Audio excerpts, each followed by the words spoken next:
Hi everybody, this is Kyle Balda, and today we're going to try doing a basic walk cycle in 3D in real time. The way that I tend to do it is the layered fashion rather than pose to pose. So I'll be working with individual channels of movement and eventually arriving at the finished poses when it's all said and done. So to get started here, I'm going to do a 24 frame walk cycle. So frames 1 and 25 will be the same pose, but I'm never going to see frame 25. So I'll be working with it, but eventually we'll turn that off and only see frames 1 through 24. And the first thing that I'm going to do is just try to get an establishment of where the contact frames are and the passing frames. It's good to put the hips down just a little bit and get a little bit of slack in the knees. And then what I can do is just sort of round these numbers. These numbers don't really mean anything to me personally, so I'm just trying to get something here that I can remember, because whatever I do on frames 1 and 25, I'm going to have to do the opposite on frames 13 later. So there's frames 1, here's frames 25, just saving the keyframes. I'm including the up and down movement because I want the feet to be locked on the ground, so the pose is already good there. Here I'll go ahead and save a keyframe, but I'm going to change the pose. I've got auto key on, so the keyframes are being saved as I'm moving it. And this should work now, just sort of a cross-country skier type of look.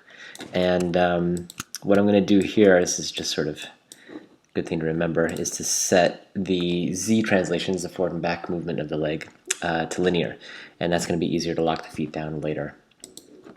I'm going to cycle the curves here. I've got my cycle windows sort of torn off because I'm going to be using them quite a bit.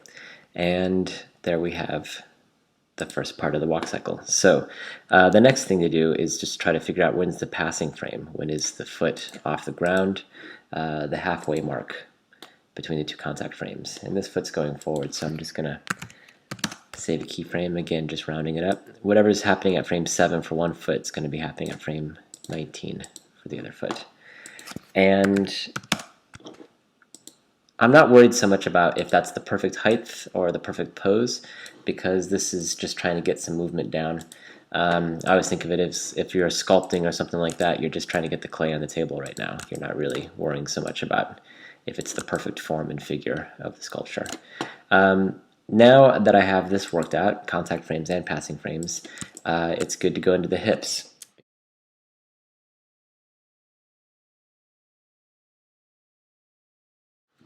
So for the hip animation, you can approach it any way that you feel is the most intuitive. For me, when I look at a walk cycle, I see the up and down movement. That's the most obvious type of movement, at least for a character with this type of anatomy. So to establish the up and down movement, I'm going to try to figure out first where that contact frame is here at 13. And what I find is that 1 or 2 frames before the contact frame is when the hip is in the high position. So I'm just going to get there and save a keyframe.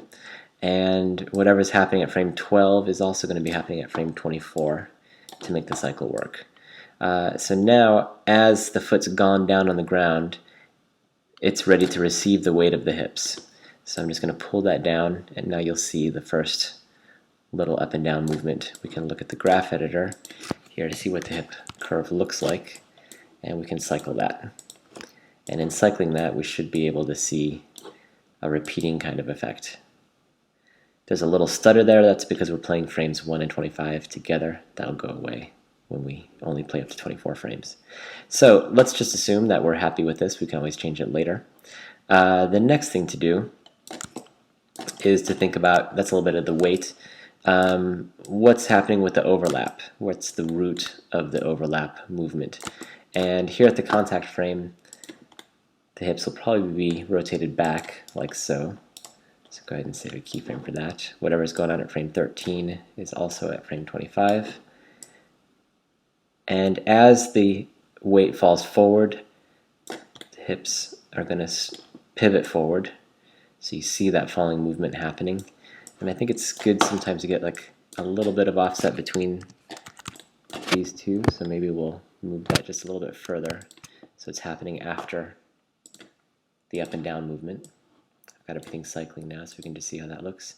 And it's really exaggerated, so I'm just going to pull back on that a little bit just by scaling this slightly.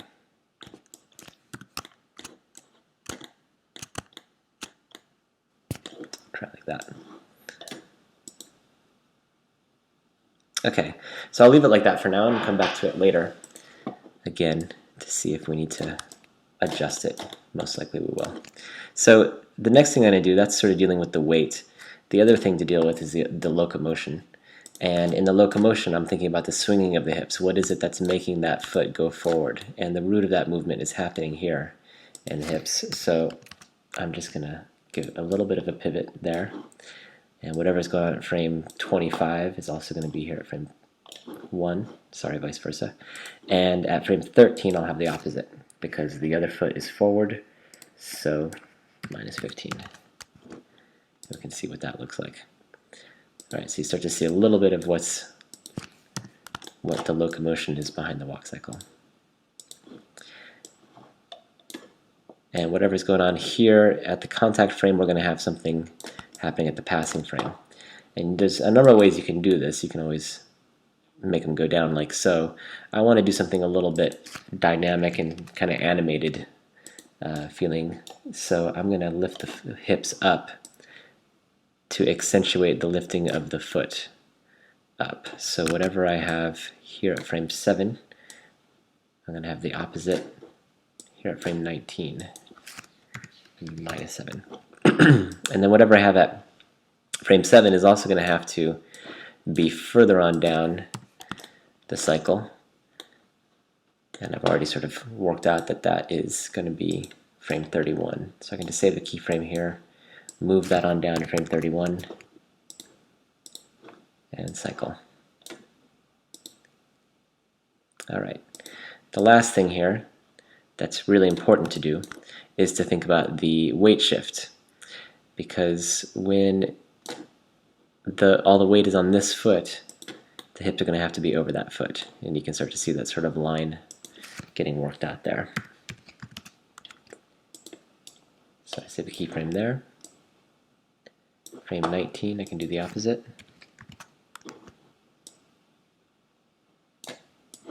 And then same type of thing.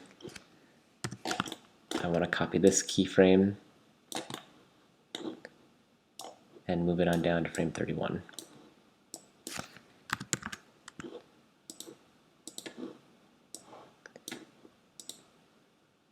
Alright, so everything's really exaggerated, and this isn't a bad time to sort of pull back, make everything slightly less big. It's good to make it big in the beginning because you can at least see it working, see how it's happening, and then just pull back slightly. About 70% on these, but again, you just sort of feel it.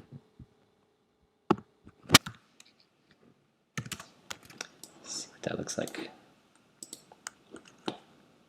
So he's a little bit bouncy. Maybe we can pull back on this a little bit.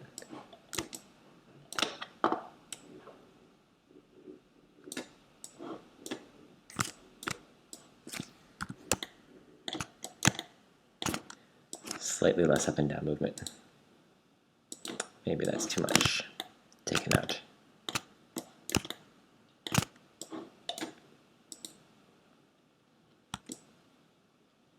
Okay, so that's probably good enough for now. We can always come back in and polish up what's going on the hips, but it's enough information about the movement to let us move now into the feet.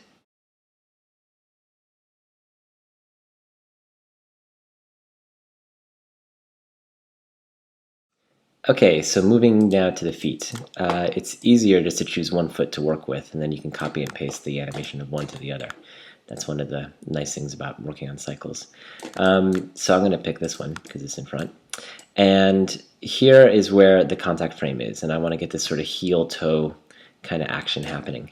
There's going to be the heel on the ground and the toe up here, but about 2 frames later is when the foot will be flat on the ground. So I'm going to save a keyframe for that first. And then right at the contact frame, I can do that. I'll fix these intersections later. I'm more of a fan of sort of the old school rigs. I don't really like the reverse foot too much. It's just a personal preference. But use what feels good for you. And I'm saving the translation in Y and the X here because that feels to me like the last time I'm going to see the foot flat on the ground like that. Now I can lift the heel up. I can rotate the foot. Now there's some advantages to using the reverse foot setup to do this, but those advantages give you some disadvantages in other areas. I just find this to be the lesser of two evils. So there you go.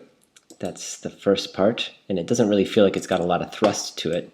And part of what happens here is that once you lift up the foot right there, you lose a little bit of what makes it push off the heel, push off the ground.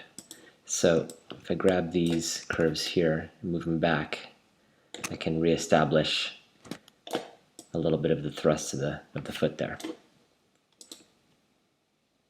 Then what I also need to do is once the foot's in the air, it's better to give it a little bit of hang time. So what I initially did by using these linear curves here when the foot goes flat on the ground works in that moment, but when the foot's in the air, it doesn't work as much. So I'm going to break these, make them flat tangents like that, and even give the foot a little bit more hang time here in the back.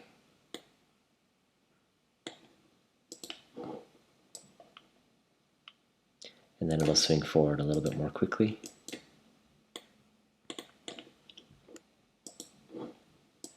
Same thing here with the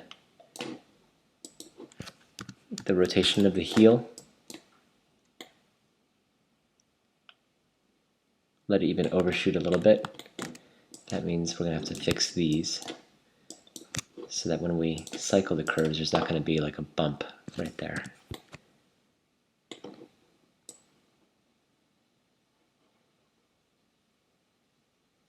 Okay, and then it's not even a bad idea in some cases to let the foot overshoot slightly, or at least come quite close. Looks like we got two keyframes there.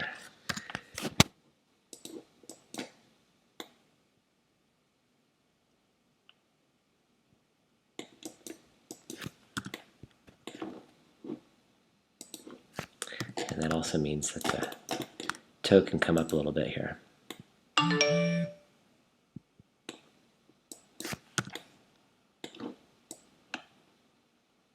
All right, so let's see what we got with that.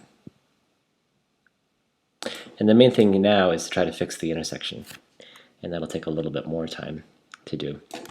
But before we get into that detail, let's also work on the arc of the foot coming forward here. So I'll bring the foot slightly in, and these three channels of movement all relate to each other pretty well. They're all sort of dealing with the horizontal movement of the foot. So think of them as a family, as a group. And basically, you can go ahead and save the positions at 1, 13, and 25. Those are all the contact positions. And as it swings forward here, you can swing it out. You can rotate it a little bit like so.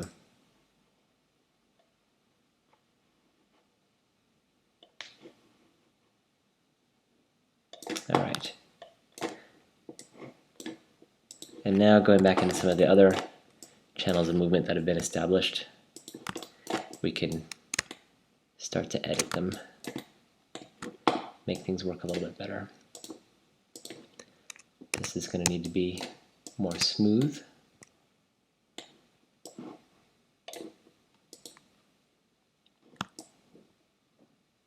Okay, so that's sort of working. Still some intersections. We can fix that with the toe movement right there. And then the rest of the intersections will be minor, and I tend to leave those for the very final kind of finessing stage.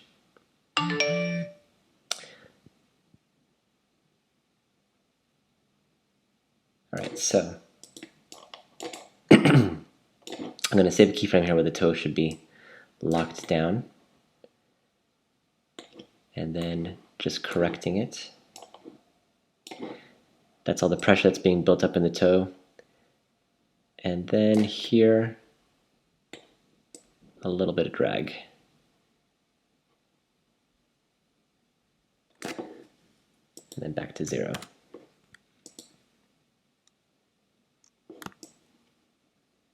Okay, so that feels good enough for now. And it's a good idea to just make sure all of these curves are cycling, because what we're going to do is copy and paste all the animation from this foot onto this foot. So I'll switch over to the dope sheet,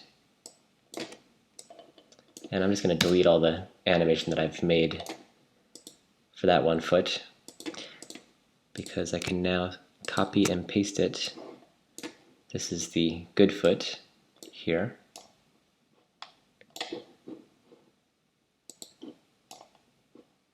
There's the foot that's receiving. So the first thing you're going to see is that it looks a little weird because it's exactly the same time. And that's strange. So we're going to offset all the animation on this one by 12 frames. That's half of the cycle. And now there's still a strangeness because of the way that this is rotated. And to fix that, we're going to have to flip the curves. And the curves that we flip are those same ones, the horizontal group. So I can say times equals -1, and that should invert the curves like so, giving us this sort of a feel.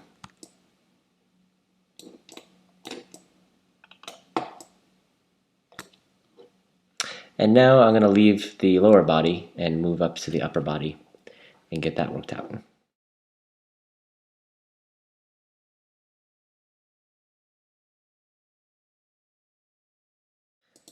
Okay, so I haven't gotten pretty far along with the lower body. It's a good time to move up to the upper body. And it's good to keep in mind also, what's the anatomy of the character and the design of the character. This guy's in a space costume, so he's probably not going to be very supple. But what we want to try to do is counter whatever's going on in the hips for the locomotion in the upper part of the body. So I'm just going to rotate here slightly the chest, so that when the right hip is forward, the left shoulder is going to be forward. But that's not coming from the arm, it's coming more from what's going on inside the spine. So I save a keyframe for 1 and 25, just as before, because this is all happening on the contact frames, and then the opposite happens here.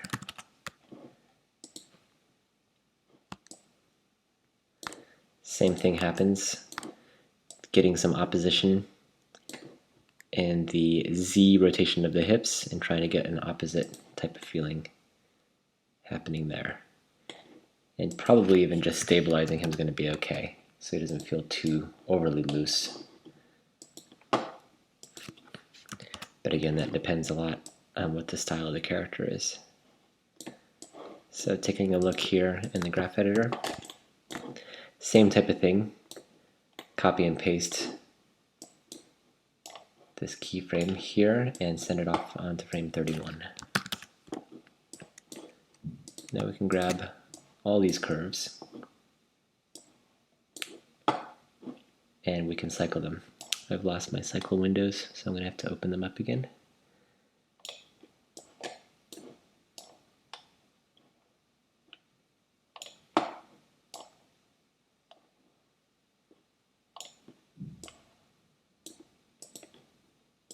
Okay, there we go. I'll just move those out of the way. And he feels a little bit too big in the Z rotation.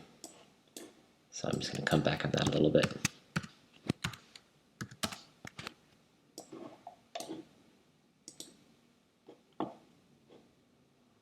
All right. And we'll do a little bit of overlap. A little goes a long way, so try not to overdo it. Basically, as he's falling forward, just a little bit of drag in the spine.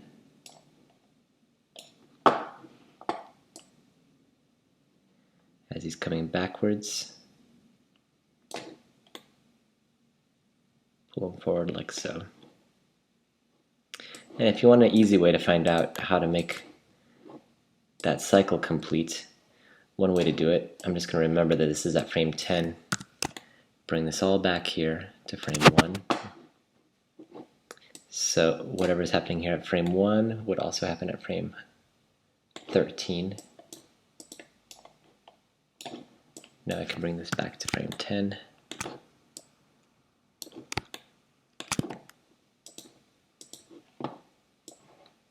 It's always good to check just by checking that frames 1 and 25 are the same, so when you go back and forth between 1 and 25, there should be no change happening on screen.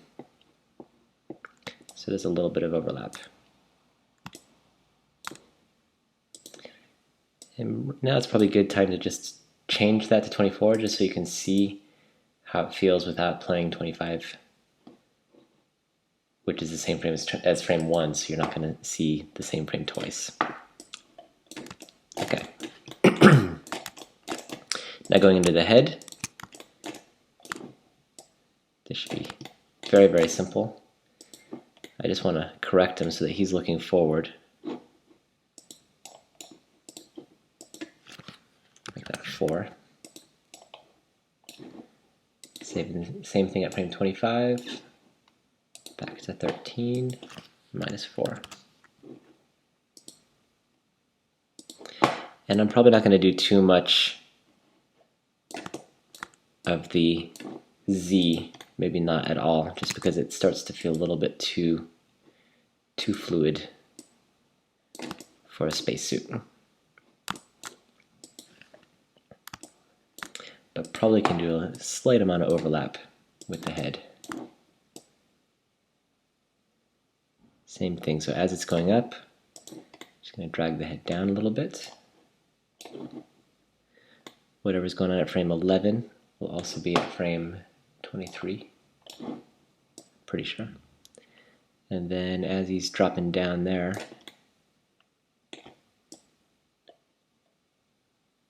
a little bit of drag on the head. We'll see how that looks.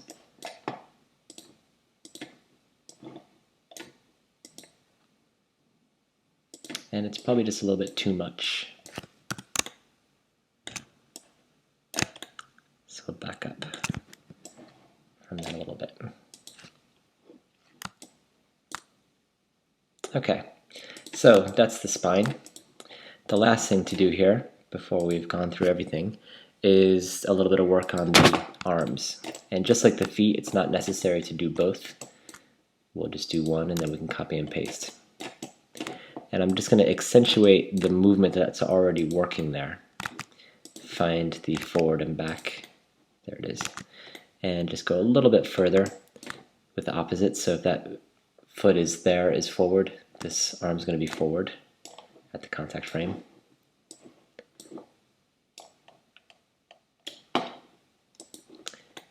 Frame 13, just bring it back slightly. Now we've got a little bit of arm swinging. Work down the hierarchy so that we can see what it feels like if the elbow bends. And then it will straighten.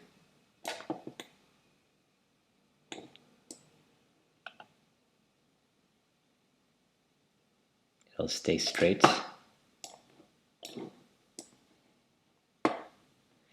And we can just try to figure out what that would look like in the cycle.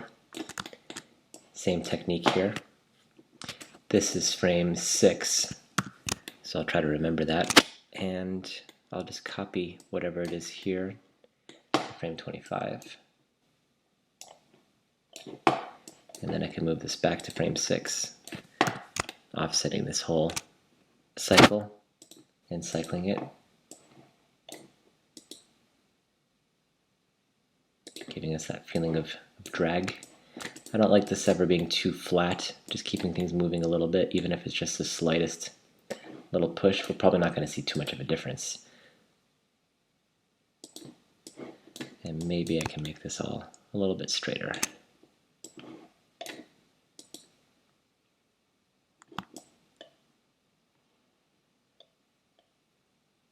Okay, and I can finally go into the wrist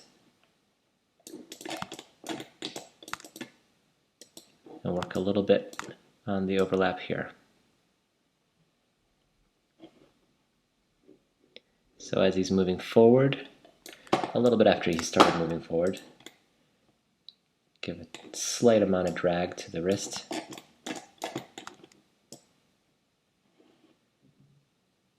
And the opposite there.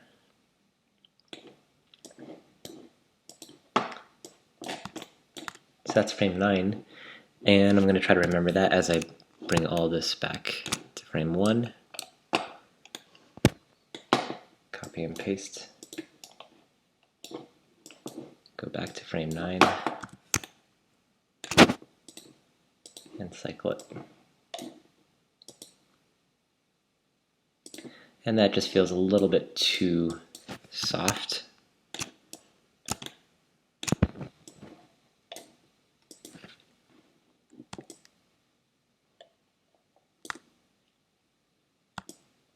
All right, so the easiest thing here to do is to copy and paste all of these controls onto all of these controls. And that's what's good for the dope sheet. First, I want to make sure everything is cycled. Then I can switch over to the dope sheet, copy and select these, and paste. Same type of thing as before. I have to offset all of these curves by half of the cycle. It's 12 frames.